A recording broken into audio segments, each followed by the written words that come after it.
রমাদানুল মুবারকের করণীয় আরো কিছু জিনিস বাকি আছে, বিশেষ করে ফরজগুলি, যেমন রমাদানুল মুবারকে অনেকগুলি ফরজ, সকাল থেকে সন্ধ্যা পর্যন্ত উপবাস থাকা, তারপরে রিপুর কিছু বিষয় আছে, পর্দার কিছু বিষয় আছে, অসত্যের কিছু বিষয় আছে, এইগুলোর উপর একটু দৃষ্টি নিবন্ধন করে কথা বললে ভালো হতো। জি, আপনি আহকামু সিয়ামের কথা বলেছেন। মূলত তাকওয়াটাই আসছে লাআল্লাকুম তাত্তাকুন, মানে রমজানটা এসছে তাকওয়া অর্থাৎ আল্লাহ ভীতি অর্জনের জন্যে। মূলত এই রমজানুল মোবারক আসছে কোরআন নাজিলের বরকতে। পাহাড় কাঁপে কোরআনে, আমাদের হৃদয় কি কেঁপেছে আল্লাহর জন্যে? এটি হচ্ছে প্রশ্ন আমাদের দর্শক শ্রোতা বৃন্দীদের জন্য। মূলত এই রমজানুল মোবারকে কোরআন নাজিল হয়েছে। আপনি করণীয় কথা যেটি জানতে চেয়েছেন, আমি first of all number 1 is বলবো, এই কোরআনের সাথে আমাদেরকে সম্পর্ক বাড়াতে হবে। নাম্বার 2 ইজ আমাদেরকে 5 ওয়াক্ত নামাজি হতে হবে। আল্লাহ সুবহানাহু ওয়া তাআলা বলেছেন, আল্লাহ সেজ দ্য হোলি কোরআন, সূরাতুল আনকাবুত 41 ভার্স, উতলু মা উহিয়া ইলাইকা মিনাল কিতাবি ওয়া আকিমিস সালাহ ইন্নাস সালাতা তানহা আনিল ফাহশাই ওয়াল মুনকার। আল্লাহ তাআলা বলেছেন যে কিতাব দিয়েছি, এই কিতাবকে তোমরা গ্রহণ করো। Distinguish good and evil and sin evil to good. এই কোরআন তোমাদেরকে সত্য মিথ্যার পার্থক্য নির্ণয় করে সঠিক পথের দিকে, ডার্কনেস ইনটু লাইট লিতুখরিজান নাসা মিনাজ যুলুমাতি ইলান নূর। এই কোরআন মূলত অন্ধকার থেকে আলোর দিকে আমাদেরকে নিয়ে যেতে চায়। সো আমি বলবো এই কোরআন নাজিলের মাসে কোরআন দিয়ে আমাদের জীবনকে গঠন করবার জন্যে আমাদেরকে নিঃসন্দেহে সালাত কায়েমকারী হতে হবে। এরপরে যদি আমি আপনাকে বলি, কোরআনে কারীমে শুধুমাত্র আমাদের জন্যে একটা জীবন দিয়েছে, যে এই জীবনে আমরা যদি অমাল হায়াতুদ দুনিয়া ইল্লা মাতাউল গুরুর, আমরা এই জীবনকে খেল তামাশার বস্তু গ্রহণ না করে যদি অ্যাকর্ডিং টু দ্য হোলি কোরআন, কোরআন দিয়ে যদি আঁকড়ে ধরি, যেমন আপনি রমজান মাসে আপনি বলছেন করণীয়গুলির ভিতরে কোরআনকে আমরা লুক অ্যান্ড অবজার্ভ পড়ব, রিসাইট দ্য হোলি কোরআন, কোরআন পড়ব, অর্থসহ কোরআন পড়ব, কোরআনের যেগুলি হুকুম হাকাম রয়েছে সেগুলি আমরা মানব। কোরআন আমাদেরকে মূলত কি বলেছে?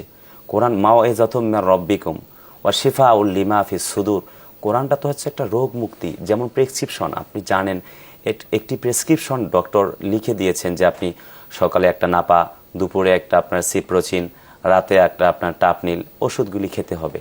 আমরা শুধুমাত্র কাগজটা এভাবে প্রেসক্রিপশনটা নিলাম আর সকাল বিকাল জপলাম, জিকির করলাম, তা কিন্তু কাজ হবে না। ঠিক কোরআনে কারীমটা হচ্ছে একটি প্রেসক্রিপশন। তো এই কোরআনটাকে যদি আমরা আমাদের মানব জীবনে গ্রহণ করতে পারি, তাহলে এই নামাজ, রোজা, হজ, যাকাত, যাবতীয় ইবাদত বন্দিগি সবগুলি আল্লাহর জন্য হবে, যদি আমরা কোরআন দিয়ে আমরা নিজেকে আঁকড়ে কোরআনের কথা বলছিলেন। আসলে কোরআন মজিদ তিলাওয়াতের একটি বিষয় আছে, আবার অর্থসহ অধ্যয়নের একটি বিষয় আছে। তিলাওয়াত করলে পরে কি এর ইম্পর্টেন্সি আছে, কি পরিমাণ ফজিলত অর্জন করা যায়, অর্থসহ ব্যাখ্যাসহ পড়লে কি ফজিলত অর্জন করা যায়, একটু পার্থক্য করে বললে। জি, আপনাকে অনেক মোবারকবাদ। আপনি আবারও গুরুত্বপূর্ণ একটি প্রশ্ন করেছেন আমাকে। মান কারা হরফাম মিন কিতাবিল্লাহ ফালাহু হাসানা। যে ব্যক্তি কোরআনের একটি হরফ পড়বে, আশারাতু হাসানা, হ্যাঁ, ফার্স্ট অফ অল বলা হয়েছে হাসানা, একটি সওয়াব হবে। এরপরে বলা হয়েছে আশারাতু হাসানা, 10টি নেকি। অর্থাৎ ফার্স্ট অফ অল কোরআন পড়লে একটা নেকি হবে, এক অক্ষরে।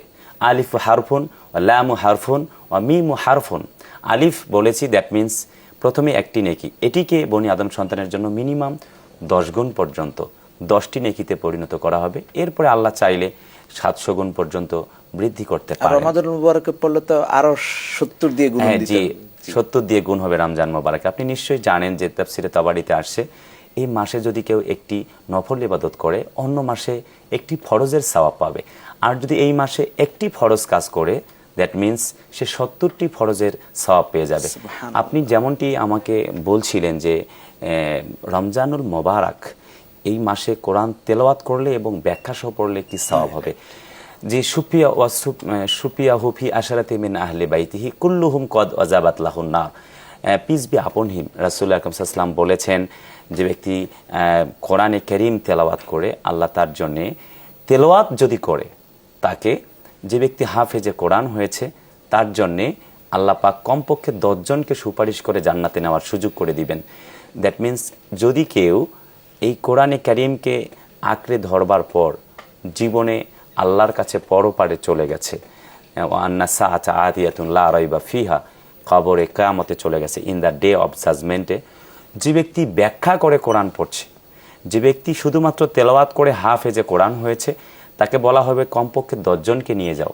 তাফসিরে মারিফুল কোরআনে আসছে যে ব্যক্তি আলেম হবে তাকে বলা হবে তুমি কোরআনকে লালন করেছো, কোরআনকে পালন করেছো, কোরআনকে মানুষের সামনে ওমান আহসানু কাওলাম মিম্মান দা ইলাল্লাহ, তুমি কোরআনকে মানুষের সামনে রিসাইট করেছো, বিশ্লেষণ করেছো, ডিফিনেশন ব্যাখ্যা করেছো।